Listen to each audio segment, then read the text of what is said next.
नमस्कार और स्वागत है। आज हमारे पास निखिल कामत के साथ एलन मस्क की एक बहुत ही दिलचस्प बातचीत का सार है। और ये सिर्फ टेक्नोलॉजी या टेस्ला के नए मॉडल के बारे में नहीं है, बल्कि मानवता के भविष्य, चेतना और काम की प्रकृति जैसे बड़े दिमाग घुमा देने वाले विचारों पर है। बिल्कुल, और ये बातचीत खास तौर पर इंडिया के यंग एंटरप्रेन्योर्स को इंस्पायर करने के लिए थी। तो हमारा मिशन भी यही है, इस बातचीत से उन सबसे जरूरी आइडियाज को निकालना जिनसे सीखने वालों और कुछ नया बनाने की चाह रखने वालों को मतलब सच में कोई नई दिशा मिल सके। तो चलिए मस्क के विजन के जरिए भविष्य की यात्रा पर चलते हैं।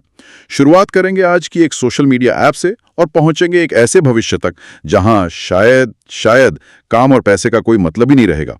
और इस यात्रा का पहला पड़ाव है एक्स, जिसे हम सब ट्विटर के नाम से जानते थे। हाँ, और जैसा वो बताते हैं, ये सिर्फ एक ऐप नहीं है, बल्कि कुछ बहुत बड़ा बनाने की कोशिश है। ये उनके बड़े लक्ष्यों की सिर्फ एक झलक है, एक स्टार्टिंग पॉइंट। तो सबसे पहले उन्होंने ट्विटर खरीदा ही क्यों?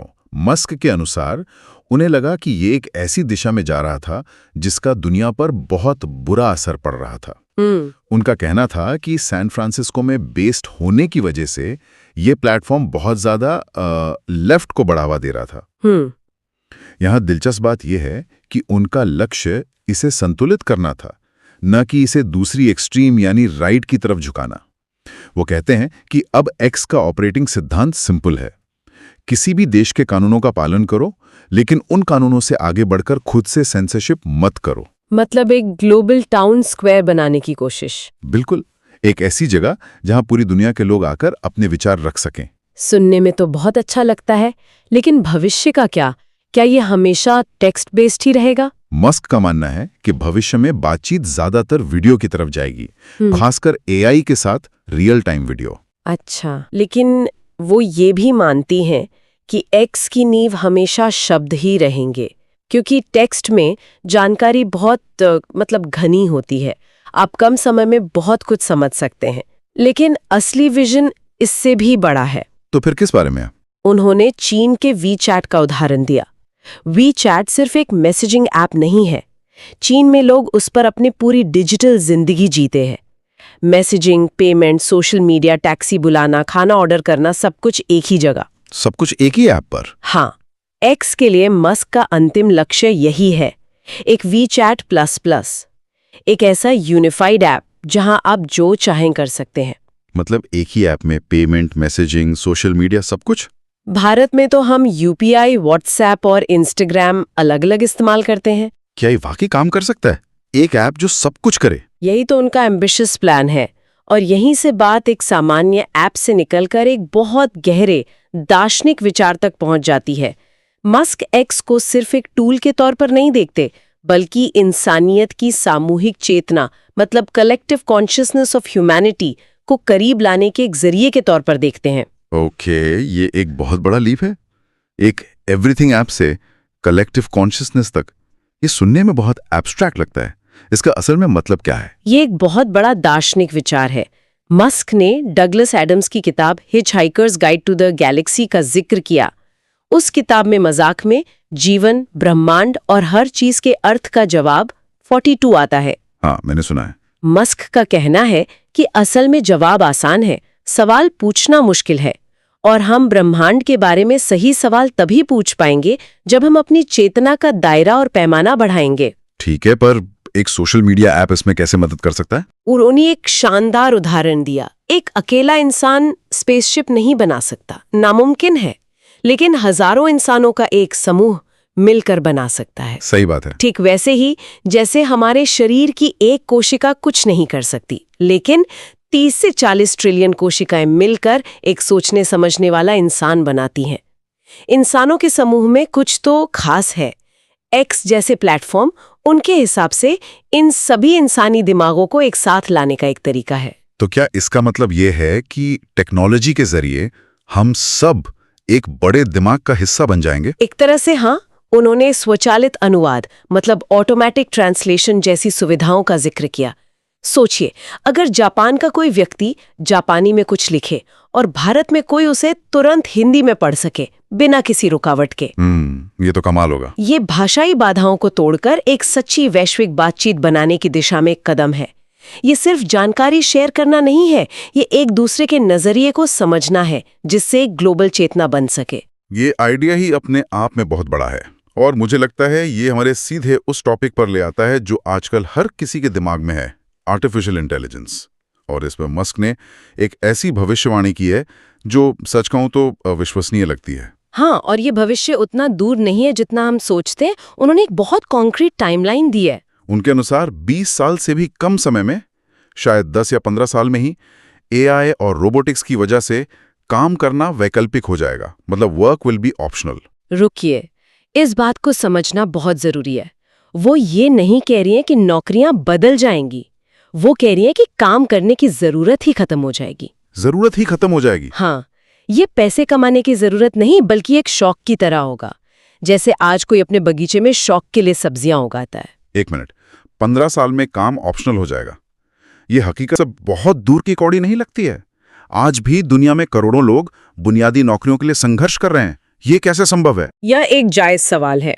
मस्क का तर्क अबंडेंस के सिद्धांत पर आधारित है। उनका मानना है कि एआई और ह्यूमनॉइड रोबोट्स इतने सक्षम हो जाएंगे कि वो हर तरह का सामान और हर तरह की सेवाएं पैदा कर सकेंगे। जब किसी भी चीज की कोई कमी ही नहीं होगी तो उसे कमाने के लिए काम क्यों करना पड़ेगा? अच्छा। और इसीलिए वो यूनिवर्सल बेसिक इनकम की नहीं, बल्कि यूनिवर्सल हाई इनकम की बात करती हैं। बेसिक इनकम नहीं बल्कि हाई इनकम, ये तो और भी बड़ा दावा है। इसका मतलब क्या हुआ? क्या हर कोई अमीर होगा? यह आर्थिक रूप से कैसे संभव हो सकता है? इसका मतलब है कि हर किसी के पास सामान और सेवाओं तक पहुंच होगी जितनी उन्हें जरूरत है, क्योंकि एआई और रोबोट्स उन्हें लगभग मुफ्त में बना रहे होंगे। लेकिन यह एक बहुत बड़ा दार्शनिक सवाल खड़ा करता है। क्या? अगर किसी को काम करने की जरूरत नहीं होगी और सबके पास जरूरत की सब चीजें होंगी, तो इंसान किसके लिए मुकाबला करेगा? हमारे जीवन का उद्देश्य क्या होगा? मस्क के पास भी इसका कोई निश्चित जवाब नहीं है। वे इसे सिंगुलैरिटी की ओर बढ़ना कहते हैं। सिंगुलैरिटी, ये शब्द मैंने सुना है। ये एक ऐसी घटना है जिसके बाद क्या होगा उसका अनुमान लगाना असंभव है। जैसे हम नहीं जानते कि ब्लैक होल के इवेंट होराइजन के पार क्या है। ये मानवता के लिए वैसा ही एक पॉइंट होगा। ये सब भविष्य की बातें लगती हैं। क्या आज इसका कोई सबूत है कि हम इस दिशा में बढ़ रहे हैं? बिल्कुल। उन्होंने अपने काम के ठोस उदाहरण दिए। टेस्ला की सेल्फ ड्राइविंग कारें रियल वर्ल्ड एआई का सबसे बड़ा उदाहरण है। ये कोई डेटा सेंटर में बैठा एआई नहीं है, ये असल दुनिया में नेविगेट कर रहा है। और इससे भी बड़ा कदम है ऑप्टिमस नाम का ह्यूमनॉइड रोबोट। हाँ, ऑप्टिमस। उन्होंने कहा कि उसका बड़े पैमाने पर उत्पादन अगले साल ही शुरू हो सकता है। अगले साल? ये तो बहुत जल्दी है। क्या हम सच में घरों में रोबोट दिखने के इतने करीब हैं? मस्क तो यही मानते हैं। उनका लक्ष्य इसे एक कार से भी सस्ता बनाना है। सोचिए, हर किसी के पास अपना एक निजी रोबोट असिस्टेंट। लेकिन इस अपार शक्ति के साथ बहुत बड़ा खतरा भी है और मस्क इस पर बहुत जोर देते हैं। एआई के खतरे, बिल्कुल। इस पर उनका क्या कहना है? उनका मानना है कि एक सुरक्षित और फायदेमंद एआई बनाने के लिए 3 चीजें सबसे जरूरी हैं। सत्य मतलब ट्रूथ, सुंदरता की सराहना और जिज्ञासा। सबसे ज्यादा जोर वो सत्य पर देती हैं। सत्य पर? हाँ, उनका कहना है कि एआई को कभी भी झूठ बोलने या राजनीतिक रूप से सही होने के लिए झूठ को सच मानने पर मजबूर नहीं करना चाहिए। ये बहुत खतरनाक हो सकता है। अगर आप एआई को ये सिखाते हैं कि 2 + 2 = 5 होता है, तो वो किसी भी अत्याचार को सही ठहरा सकता है। इंसानियत की चेतना को जोड़ने और एआई को सच सिखाने की ये बात, ये सब धरती तक ही सीमित नहीं है ना? उनका काम तो अंतरिक्ष तक फैला हुआ है। बिल्कुल सही। यहीं पर स्पेसएक्स और स्टारलिंक आते हैं। ये उसी बड़े विजन का एक और हिस्सा है। स्टारलिंक के बारे में बहुत सुना है, पर ये काम कैसे करता है? क्या ये बस अंतरिक्ष में एक वाईफाई राउटर जैसा है?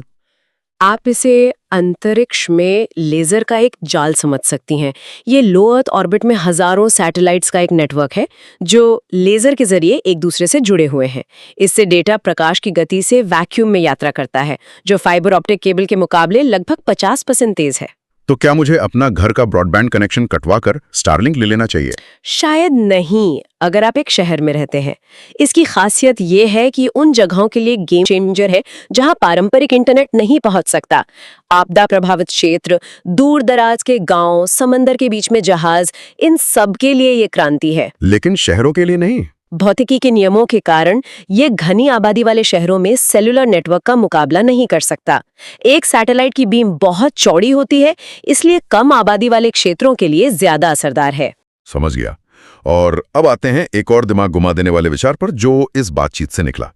इस एआई और रोबोटिक्स वाले भविष्य में जहां हर चीज बहुतायत में है, मस्क को लगता है कि पैसे का कॉन्सेप्ट ही खत्म हो जाएगा। हाँ, और इसके पीछे का तर्क बहुत सरल है। पैसा क्या है? ये काम के बंटवारे के लिए एक सूचना प्रणाली है। जब सामान और सेवाओं की कोई कमी ही न हो तो उस सूचना प्रणाली की जरूरत ही नहीं रहेगी। तो अगर पैसा नहीं होगा तो असली मुद्रा क्या होगी? ऊर्जा, एनर्जी। उन्होंने कार्दाशेव स्केल का जिक्र किया है। ये स्केल किसी सभ्यता की प्रगति को उसकी ऊर्जा उपयोग करने की क्षमता से मापता है। क्या वो अपने ग्रह की सारी ऊर्जा इस्तेमाल कर सकती है, या अपने तारे की, या अपनी पूरी गैलेक्सी की? तो ऊर्जा ही सब कुछ होगी? हाँ, अगर सौर ऊर्जा जैसी टेक्नोलॉजी से ऊर्जा लगभग मुफ्त और भरपूर हो जाए तो पैसे का कोई मतलब नहीं रह जाएगा। ऊर्जा ही अंतिम मुद्रा बन जाएगी। तो सबसे अमीर सभ्यता वो होगी जो सबसे ज्यादा ऊर्जा का उपयोग कर सकेगी। वाह! इन सब बड़े विचारों के बाद चलिए बातचीत को वापस धरती पर लाते हैं। हाँ, और अंत में उन्होंने एक बहुत ही सीधी और शक्तिशाली सलाह दी। उन्होंने कहा, पैसे के पीछे मत भागो, ये एक गलती है। इसके बजाय यूजफुल प्रोडक्ट्स और सेवाएं, मतलब यूजफुल प्रोडक्ट्स एंड सर्विसेज बनाने पर ध्यान केंद्रित करो। अगर कोई ऐसा करता है तो पैसा अपने आप आएगा। उन्होंने इसकी तुलना खुशी से की। बहुत अच्छी तुलना है। आप सीधे सीधे खुशी हासिल नहीं कर सकती हैं। आप उन चीजों को हासिल करती हैं जिनसे खुशी मिलती है, जैसे कोई संतोषजनक काम, अच्छे दोस्त या परिवार। पैसा भी वैसा ही है। ये एक बाय प्रोडक्ट है, लक्ष्य नहीं। और कॉलेज की पढ़ाई के बारे में क्या? उस पोस्ट वर्क समाज में जहां काम ही नहीं करना, क्या कॉलेज की डिग्री की कोई कीमत होगी? मस्क का मानना है कि शायद नौकरी पाने के लिए डिग्री उतनी जरूरी न हो, लेकिन सीखने के लिए कॉलेज जाना एक शानदार अवसर है। उनकी सलाह थी कि अगर आप कॉलेज जाते हैं तो ज्यादा से ज्यादा अलग-अलग विषय सीखने की कोशिश करें। विज्ञान, कला, इंजीनियरिंग, साहित्य, जितना हो सके अपने ज्ञान का दायरा बढ़ाएं। तो इस पूरी बातचीत का सार क्या है? हमने एक ऐप से शुरुआत की, फिर सामूहिक चेतना, एआई, वैकल्पिक काम और ऊर्जा आधारित अर्थव्यवस्था तक पहुंचे। सार यह है कि मस्क हमें एक ऐसे भविष्य की तस्वीर दिखा रहे हैं जहां टेक्नोलॉजी की वजह से मानवता की मूलभूत परिभाषाएं ही बदल सकती हैं। काम वैकल्पिक है, चेतना वैश्विक है और मुद्रा ऊर्जा है।